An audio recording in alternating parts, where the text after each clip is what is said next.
Enough with the football. We got a World Series going on. Treavor, come on. Understandable. Jays and Dodgers, Game 5 has just gone in the books. We've got our man Doug Glanville here to talk us through it. Let's get right to the highlight. And those Toronto Blue Jays, you cannot put them away. Here we go. Run it from Chavez Ravine. Blake Snell got roughed up in Game 1, and right away, first batter of the game, first pitch of the game, Davis Schneider filling in for George Springer, and there he goes, Doug. Blue Jays were determined to not let Snell establish the fastball. They were attacking early, and with great results, they did not miss in that first inning. Second player in the last 50 years to hit a home run on the first pitch of the game in a World Series. And then third pitch of the game, Vlad Guerrero Jr. There it goes again. 3 pitches, 2 home runs. First time it's ever happened, just on the game. And it was 3 fastballs, 3 4-seamers. They said, you're not going to get to that changeup. We're going to make sure we get the fastball early so that you can establish it. And he really did run away from the fastball after that point. And Trey Yesavage on the hill, started the season in single A, now dominating the best hitters in the game, the mighty Dodgers. Freddie Freeman, this is the splitter. Teoscar Hernandez, that's a slider there. And then Yesavage comes back and gets Tommy Edman again with that great splitter. He threw a lot of sliders, a lot of splitters, but he's north-south. He goes up, and then he goes down, and he stays out of the middle, and that's a great recipe for success. Not successful here, though. Kike Hernandez, always so tough in the postseason, finally caught up with Yesavage. The shot into the people. Dodgers fired up. Sandy Koufax, the left arm of God, is over there. Magic Johnson. Dodgers make it 2-1. That would be the entirety of their offense in Game 5. Top 4. Dalton Varsho to right. Teoscar Hernandez makes a mistake here. Yeah, it's just over-aggressive and trying to make something out of nothing. That ball's hooked, so it's going to keep going to the line. And once he started to slide, he knew he was in trouble. Then tried to block it, went all the way. He played a double into a triple. And Varsho would later score on a sac fly, so the Blue Jays tack on another to make it 3-1. To the bottom of the 5th, Yesavage still in there. Kike Hernandez back up. And there's that tumbling splitter. Oh, I mean, that is just dirty. I mean, it just rolls off the table, slider or the splitter. There goes Alex Call. Yesavage up to 10 strikeouts. How about this for the rookie? Bottom 6, Shohei up. Ohtani gets a hold of one. Addison Barger, great diving catch out there and right. Yeah, that ball was hit 117 miles an hour. I mean, almost took his glove off. He got it. And then Yesavage gets Will Smith, his 11th strikeout of the game. They're just shaking their heads in that Dodger dugout. They don't know what to do with this guy. To the 7th we go. Vlad Jr. up, runners on the corners, 2 outs, a full count. Gardner Henrique's pitch just sails past Will Smith there. Sort of indicative of just the bullpen questions. They're kind of tacking on. The Blue Jays keep tacking on this bullpen, and they've had multiple wild pitches and pass balls that inning. And then Bo Bichette dumps one into right. That makes it a 5-1 Blue Jays lead. This team just keeps hitting. And then to the bottom of the 7th, Yesavage comes back out. Freddie Freeman, there it is again, the splitter. 12 strikeout, the most by a rookie in World Series history. 2 batters later, Tommy Edman rounds into the double play. Yesavage goes 7, didn't walk a batter, struck out 12. His parents, all sorts of fun. They cannot believe the storybook year their kid is having. Yesavage gets the big hug in the dugout. To the 8th we go. Ohtani smokes one, but Vlad Jr., nice reflex. Just slap the bag, Vladdy. There you go. After losing Game 3 in 18 innings and 6.5 hours, the Blue Jays come back to win 2 in L.A. Jays up 3-2 in the series. Buster with Vlad Jr. Vladdy, how about Trey Yesavage? Man, he's amazing, man. I'm so proud of him, man. He's unbelievable, man. He built for this, man, and he's showing every 5th day. You spent a lifetime in baseball. You've seen a lot of games. What do you think he was doing well against that great Dodger lineup? I mean, he is acute. His pitch, you know, he was batting with everybody. You know, he was focused. You know, give you that 100% every time, every pitch, and I mean, I'm so proud. I don't got words to say how I feel for him right now. After Blake Snell's Game 1, there was so much talk about him establishing the fastball coming into this game. Was that the approach with you and Davis in the first inning? I mean, we went like we always say, we go out there and compete, man. We go out there and compete, try to take the best swing we have, and thank God in the first inning we do back-to-back, you know, but to me it's like one day at a time and one up at a time. What do you think that did for you guys to get that kind of jump start? I mean, it's good. You know, we set the tone, like we say. You know, we set the tone, and to us, it's like we compete it. We compete every day, and we trying to win it all, man. You're one win away from winning the World Series. How you feeling? I feel good, man, but the job's not finished. You know, I know how to be happy. I know how to be sad. You know, I just day by day, when I get home and wait to the fan and the game seats. Said job's not finished. Neither is Doug Glanville here with us at the desk on SportsCenter. Doug, when you hear Vladdy talk about Trey Yesavage, struggling to find the words, frankly, for a guy that goes 12 strikeouts, 7 innings, as young as he is, what more can you do to describe the greatness that he displayed?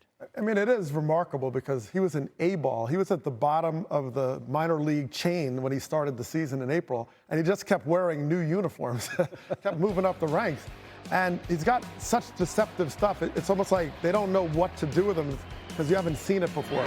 He throws over the top, almost like a pitching machine, and it's a fastball that looks at your eyes and it looks tempting, but you're under it.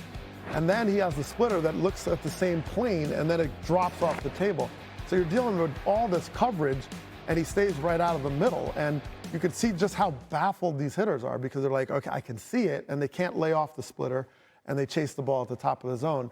But he blurs the lines between ball and strike. You're looking at this level here, and then he's able to just go a little bit above just to kind of tease you up, and then he does the same at the bottom. And it's remarkable how consistent he is with that. 0 walks.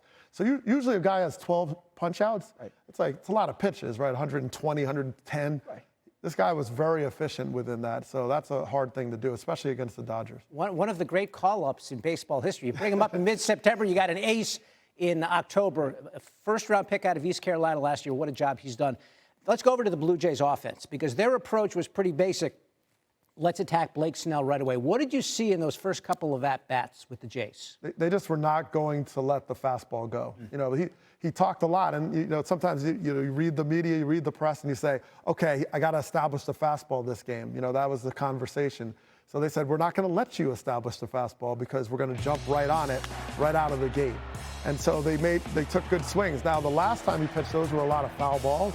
They squared it up, and they got the start they needed. And what the Jays have been able to do is hold the lead. They get the lead, and they hold it. So those were big runs right there. The Dodgers still never caught up. They only had 1 run, and those were 2 right there. So they attacked the fastball, and what that does with Snell is it takes away his chance to get to the secondary pitches. So he can't get to the changeup because he likes to get the fastball, then slow you down, speed you up, slow you down. Well, he can't really speed you up if they're hitting the ball to the ballpark. So it took away a lot of his approach, and he threw the lowest percentage of 4-seam fastballs in this game all season. So he really got away from it, and they took him out of his game, and then they played their game. And speaking of Dodger pitching, that bullpen, having been as taxed as they were in that Game 3 effort, 13-plus innings of coverage for them, obviously a little shaky coming after this one.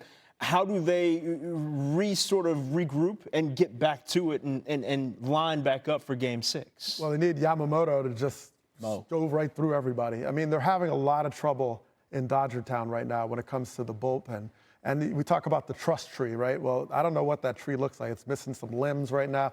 They don't have anybody they can go to right now to say, this is our guy. So Yamamoto, who's starting the next game, he needs to go deep, and he has. But they're relying a lot on that. You know, Banda hasn't pitched well. They're not getting the answers. So even if it's like a little lead or they're trying to catch up, they're behind. That lead, they keep tacking on. The Jays keep adding runs. You got to stop it and then score. Instead, the lead's getting bigger, and the bullpen is really struggling right now. And you could tell Robert's like, who do I go to? I don't know. So right now, it's going to be their starters. I don't know if it's too much to ask for, but they might need a 3rd straight complete game out of Yamamoto. I mean, he's done it 2 times in a row. Yeah. The bullpen's kind of shot. We'll see how it plays out, but their backs are against the wall. This team that back in the winter, we knew the Dodgers were going to be the favorites. And right now, they got to win 2 in a row on the road. Trey, I'm sure you've heard, rookie record for strikeouts. What's this night like for you? It's special. It's special. Being able to come into their house and do that is awesome. I don't know. It's unbelievable to be in this moment. What was your game plan coming into tonight, and when did you get a sense that slider was so good, the splitter was working so well tonight? Game plan was get ahead, be in my count, throw my pitches whenever I want them or whenever I want to, and just be in command of the game. What was it like for you to walk off after that 7th inning and be greeted by teammates? It was unreal. I love these guys. I love these coaches, this manager, and the guys I had on the field with me. All of them are awesome, and I'm so blessed to be here. We've seen your dad can be really emotional. Have you connected with him toward the end of the game, after the game? Not yet. I think I hear my mom yelling, so they got to be around here somewhere. But I look forward to seeing him and my mom and my brother after the game. You guys got off to a great start against Blake Snell, 2 homers in the first 3 pitches. What did that do for you? I mean, it set the tone of the game. We came here to play. We're not going to back down no matter who's on the other side of the field, and we were just in control the entire time. SportsCenter on the road, presented by Geico, brings us the one and only Eduardo Perez from out there in L.A. Can't confirm the pipe's looking good. Must have done some curls and push-ups before he got on with us at SportsCenter. Eduardo, we just heard from the man, Trey Yesavage. An unbelievable night. 12 strikeouts, just 1 earned run, efficient with 104 pitches. What did you see from that rookie that made this performance so special? I saw the same pitcher that pitched against the New York Yankees in the ALDS, a kid that had confidence, but this time he didn't do it at home. He did it in hostile territory. He did it at Dodger Stadium. And to me, when you have a kid that doesn't have a lot of experience, he's pitched more in the postseason than he has in the regular season. He only started 3 games, and he started twice on the road, but one of them was on a minor league field. He had the splitter, he had the slider working. Think about this. Out of 39 swings that they had combined between the slider and the splitter, he got 21 misses. Man, was he good.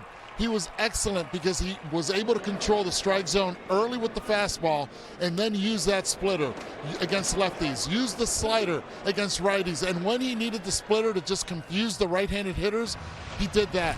He was the total package tonight against an LA Dodger team that already faced him once before in this World Series. He was spectacular. Yeah, you heard Dave Roberts say, hey, I think we're going to try to figure out what that splitter is doing. Still, no figuring out what that pitch is doing specifically. But flipping over to the Dodgers' perspective, you're looking at a top 4 of their order that went 1 for 15 combined.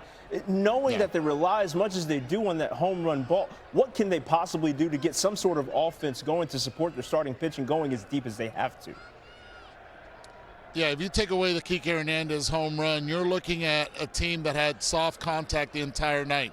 2 infield hits by Hernandez as well, Taylor Hernandez, and then that base hit at the end of the game. This is a team that right now is looking for offense. They're searching. They changed their lineup around. They sat Pajes. They're looking for offense not only at the top.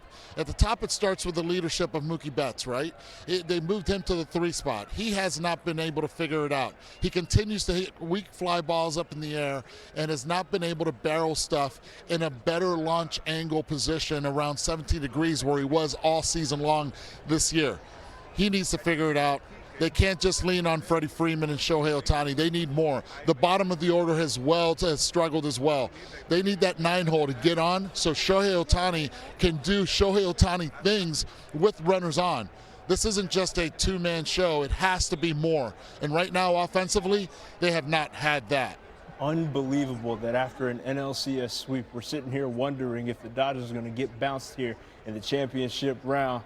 Eduardo Perez, always appreciate it, sir. Safe travels. Bullpen obviously put in a really good performance in Game 3, but right in these other games where you've kind of had these mid-game, taking the starter out, guys on base. I mean, is it fair to say that these bullpen problems that you guys have had for a large part of the season are maybe catching up to you in this series? Yeah, it's hard because you can only push a starter so much. I thought Blake emptied the tank, and you have an opportunity with the base open in the sense of in this situation second base with Vlad up, and I felt Henriquez was the guy to get him out, and you also have a chance to get Bichette out. I pushed Blake as much as I pushed him all year, and you look at the 3 games that we lost, it spiraled on us with guys on base. But guys have got to be better. They certainly had a good game in Game 4, whatever it was. But yeah, I mean, that's just kind of guys have got to do their jobs. Everyone's got to do their job. And so right now, we're at elimination, and we've got to kind of wipe the slate clean and find a way to win Game 6 and pick up the pieces and see where we're at. SportsCenter on the road, presented by Geico, bringing us Jessica Mendoza. Now, on the heels of what you heard from Dave Roberts and just trying to understand exactly how to piece things together for a team that had the probably highest level of confidence entering this World Series, how do they go about regrouping and getting back to playing what they are expected to do in playing Dodger baseball? It starts with their bats, and honestly, I think the regroup needs to happen with just the conversation of like, how do we get confident again? How do we stop getting to a point where we're chasing pitches and coming outside of ourselves? Because that's been the biggest thing I've noticed with this Dodger team is the fact this is a team that almost averages 6 runs a game. They're over 3 runs a game barely right now. You look at 29 straight innings, and they've only scored 4 runs. And yes, you can point to individuals like Mookie Betts and Freddie Freeman, who are their stars. I mean, at times even Shohei Ohtani showing how much human he can be, but to me it's the bottom of the order.